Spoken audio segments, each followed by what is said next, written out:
चूंकि यह देश डीएनए के आधार पर मूल निवासी ओबीसी एससी एसटी माइनॉरिटी का है। डीएनए के आधार पर ओबीसी एसटी एसटी माइनॉरिटी के लोग डीएनए के भाई हैं, जबकि 3.5% ब्राह्मण की जो है इस देश का डीएनए के आधार पर विदेशी है, और जो हम लोगों को धर्म के नाम पर आपस में लड़वाने का काम करता है। जिस दिन मोहम्मद मेश्राम साहब इस बात को कहते हैं कि इस देश में यदि आप दंगा मुक्त चाहते हैं, इस देश को शांत प्रिय बनाना चाहते हैं, तो इस देश में केवल 2 बातों का प्रचार करना जरूरी है। कौन सी वो 2 बातें हैं?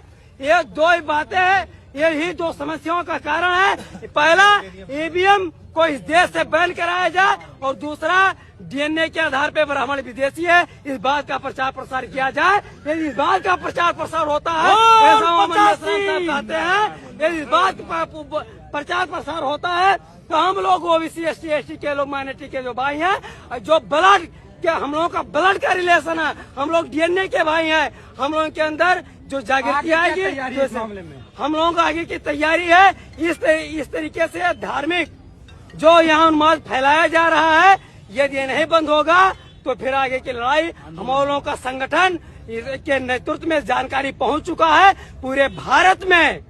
जैसे आज तुम कहते हो कि तुम पाकिस्तान जाओ, तो हम लोग भी नारा देंगे। जैसे आज तुम आइडेंटिफाई कर रहे हो, मुस्लिमों का जो आई कार्ड चेक कर रहे हो, तो हम लोग डीएनए के आधार पर चेक करवाने का काम करेंगे।